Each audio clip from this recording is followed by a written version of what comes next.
Okay, this is a fairly big update to one of the most egregious and kind of revolting stories of recent times. It really is shameful. For a very long time, Take-Two Interactive were selling Kerbal Space Program 2 early access at full price, and in fact, it is still on Steam in early access at full price. Just that it sort of has no real known developer or publisher right now. I mean, it says The Intercept are the people who made it on Steam, but that company doesn't exist anymore. Everybody lost their job, and there's evidence from some internal sources that showed just how doomed this project was. Take-Two should be absolutely ashamed of how they have handled this. After the rough launch of KSP2 in mid-2024, Take-Two told the Seattle government that they were laying off staff from the developer called The Intercept. They then publicly denied that they were closing the company. They offered no tangible game updates, even though this game was their responsibility, being currently sold in early access, which is a great way to treat both your staff and your paying customers. But then November saw them admit that actually they did close the studio down. Now, this only happened as a part of also admitting that they had sold off their indie publishing label Private Division, but they sold it off to an unknown buyer. We actually still don't know who owns any of this stuff right now. Of course, though, they did lay off most of Private Division's staff before the sale, and that means the sale was likely more about Private Division's like various assets, contracts, IP, that sort of thing. The fact that this game is currently being sold and we don't even know who owns the rights is absolutely ridiculous, because that money is going to somebody. It's on Steam, early access, £44.99, enjoying a 12% recent rating and a 34% overall rating. Strauss Zelnick, the CEO of the company and ageless vampire daddy of AAA gaming, told GameIndustry.biz, quote, "The scale of those projects was candidly on the smaller side, and we're in the business of making great big hits." Yeah, that's why Private Division and The Intercept and Kerbal Space Program are gone. But that is still not a reason to treat people and your customers with contempt. This video recently came out. It's really quite gut-wrenching. It's from Nate Simpson, who's the former creative director of Kerbal Space Program 2 at The Intercept. And for very obvious NDA-related reasons, he really was not able to say much. But goddamn, you can see the pain in his eyes throughout this video. You can hear the pain in his voice. It seems like a horrible time. Now, to summarize things, KSP2 was his dream job, his dream project, and his role was to push the game towards the final shape that he had envisioned, right? Now, he was also the face of the project, especially to the internet, which, given the state of this game, was a fairly hard gig. Basically, he felt the community's desire and frustration very tangibly, being the face of the game, but he did admit and apologize to the rest of his team that he really struggled to balance that. Basically, he apologizes in the video for late-night messages and the whole thing being a source of stress. Now, he also recognized in the video that he was sort of the last person there to accept that the studio really was going to close down, at least partially because he was not able to release any information to the public, and that basically meant that there were people, creators, media, etc., who he was talking to, where he kind of just had to go dark on them. Now, he's not bitter to the community or anything in this video. He says that people have been fair and good-natured in their criticisms, but otherwise, he is now another of 2024's over 15,000 laid-off game industry workers. Understandably, there's been an outpouring of sympathy for him, both in the comments, obviously from creators as well, like Shadowzone and Scott Manley.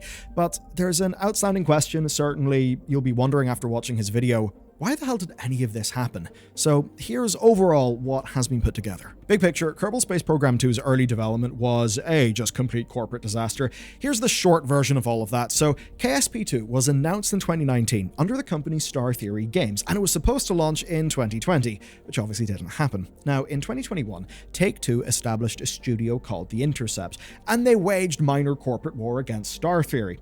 Per Bloomberg's reporting, Take-Two were in discussions to purchase Star Theory, but rather than doing that, they simply just hired a third of their staff away from the company to their new team at The Intercept, who of course had the Kerbal Space Program 2 gig. Then Star Theory, having just lost a third of their staff and the project that was sustaining their company, well, they shut down the very same year. So a really lovely, happy way to reboot development of the game. KSP2 was then delayed into 2023 with the intention of hitting feature parity with KSP1 before then building out like the full early access experience. None of that obviously went well, but it's the generally known take on events. Now, things got a little more interesting when, in mid-2024, a longtime Kerbal Space Program creator, Shadowzone, went in pretty deep. And here's a summary, definitely get more from his video, but a summary of what went on. So, initially, the pitch to Star Theory was small scale. It was $10 million in 2 years to iterate on Kerbal Space Program. People on the project, like the creative director Nate, were quite ambitious. They were thinking, okay, we got Kerbal 1, how do we push this thing forward? They thought about interstellar travel, they even thought about having colonies and planets. Now, the thing is, Take-Two did not change the budget or the timescale to match this vision. It seems that vision was then bought onto, and then they were held back by the Take-Two contract from further hiring so they could scale up the project. Now, Shadowzone then suggests that NDA and corporate secrecy meant that this team, very much an indie-scale team, actually couldn't advertise for quite some time that they were working on Kerbal Space Program stuff, and that then meant that they couldn't really get engineers with the knowledge that we needed. And it's funny, but one of the reasons why in the games industry companies often announce projects way in advance is because they want to hire people for that project. Especially, right, whenever we had a tight labor market, as we did a few years ago. One example is Ubisoft's Splinter Cell tease. That whole thing was basically just, we've greenlit a Splinter Cell, please come and join us. Obviously, who knows how that's going? Anyway, this seemingly then extended to the company not actually being able to talk to Kerbal Space Program 1 developers, or even get guidance from those developers, in spite of something kind of crazy from management, which was a plan to replicate all of the features from Kerbal Space Program 1 and then being required to reuse Kerbal Space Program 1 code instead of rebuilding, which is very strange. You can absolutely see how, if you were trying to be real quick and scrappy, you could do that. I can see management making a call like that, but if you're scoping your project much higher, surely rewriting some things, solving old technical debt that's probably been carried around in that project for years and years, surely that would be worth it, especially if you're going to end up carrying it all into early access, where you really will need to be showing people that you're actually able to ship content. You need that technical debt to be gone. So it seems crazy that they were just kind of forced to use old code. That seems odd to me. So that was the pretty horrible early stage of things. This apparently continued whenever the Intercept took over from Star Theory, and they were given a hard release date of 2023. Early access was obviously a call made to lower expectations. Nowhere near enough, especially for the price that that game is being sold for. Now, the post-launch story is very simple and very sad. Teams got slashed, they got restructured, the game was basically never really given a chance to deliver, and then Take-Two stripped Private Division, the publishing label, handling all of this for parts, and they closed down the Intercept. Kerbal Space Program 2 to them was simply a bet that did not pay off, but one that was meaningless to them given the overall scale they operate at. But what if I told you there's other people who are trying to take the right path?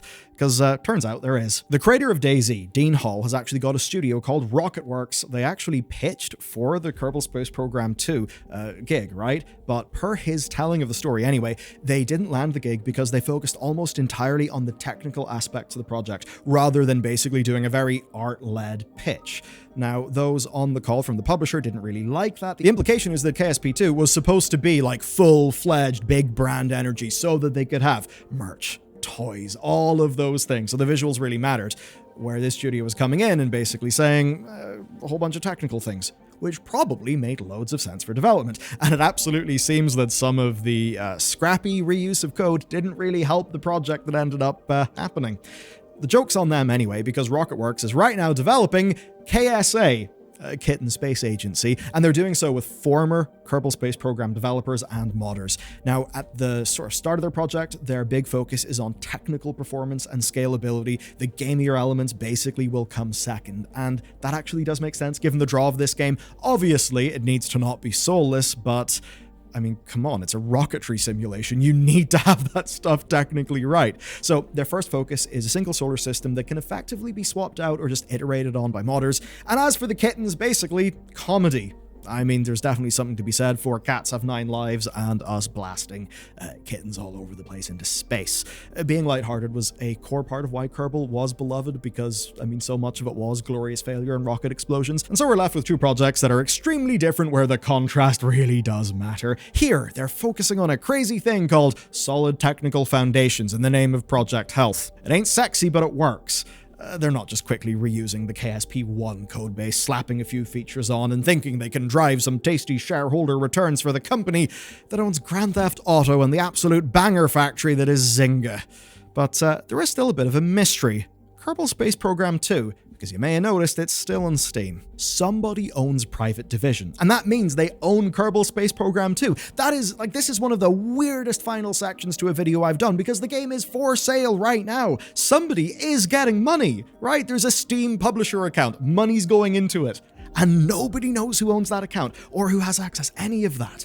So what is this? Is the buyer doing the game development equivalent of just purchasing a struggling business to try and turn it around? Is this house flipping Steam edition? Don't really know. What it is obviously a poisoned chalice. Now, handled right, that crisis, well, that could be an opportunity, because you're not the person who made all of those mistakes. You could be the person who acquired this asset, got a team together, fixed Kerbal Space Program 2, and away you go. You could be that. I don't really think it's that likely, and let's be real, does anyone want a Steam page with 34% and 12%? Like 12% their recent review scores? It's going to be very hard to rehabilitate that game. Nobody really knows. So all of this leaves is a trail of developers who have been messed around, scathing reviews, and fans who were sold a false promise for a shockingly high price for an early access title. Very strange. Take-Two, you really messed this one up. That's it for this video. There is plenty more, so check this out next.